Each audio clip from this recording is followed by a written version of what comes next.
एक बाजार में मात्र 500 रुपए का गुलाम मिल रहा था। वहीं से एक अमीर आदमी गुजरता, वो देखता यार 500 रुपए का गुलाम तो बहुत सस्ता है, ये इतना सस्ता कैसे बिक रहा है। वो जैसे ही बेचने वाले के पास जाता है, वो पूछता है यार 500 रुपए में गुलाम तुम बेच रहे हो, काम चोर है क्या।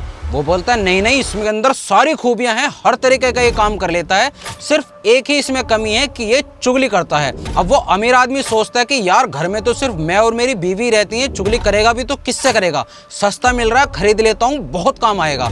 वो गुलाम को खरीदता है और घर ले आता है। अब गुलाम 4-5-6 दिन बहुत मेहनत से काम करता है और 5 से 6 दिन के बाद उसके अंदर चुगली करने का कीड़ा उठता है। तो वो मालकिन के पास जाता है और बोलता है कि मालकिन, क्या आप जानते हैं कि मालिक का चक्कर किसी दूसरी महिला के साथ चल रहा है। और मालकिन परेशान हो जाती है, रोने लगती है कि हाय राम, ये क्या हो गया, इन्होंने मेरे साथ इतना बड़ा विश्वासघात किया है। और वो मरने के लिए तैयार हो जाती है। तभी वो गुलाम मालकिन को रोकता है कि मालकिन रुकिए, मेरे पास इस समस्या का समाधान है।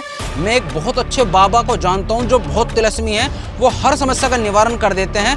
आपको सिर्फ करना इतना ही है कि रात में मालिक की दाढ़ी से एक बाल तोड़ के लेके आना है और बाबा जी को ले जाके दे देना है, वो आपकी समस्या का निवारण कर देंगे। शाम को मालिक घर आ जाता है तो यही काम गुलाम मालिक के साथ भी करता है।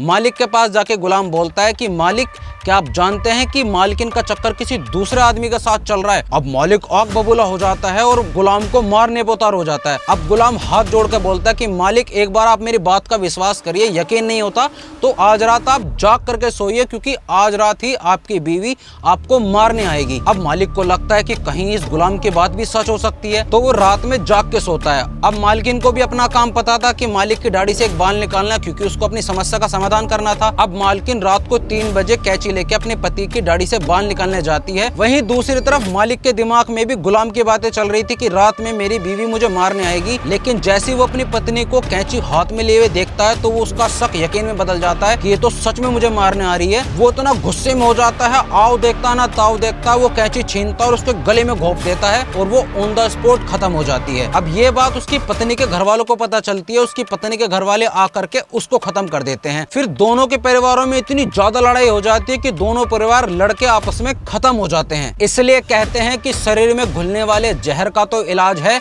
लेकिन कान में घुलने वाले जहर का कोई इलाज नहीं है। कभी किसी की सुनी सुनाई बातों पे भरोसा ना करें, क्योंकि उसमें सिर्फ आपका ही नुकसान है।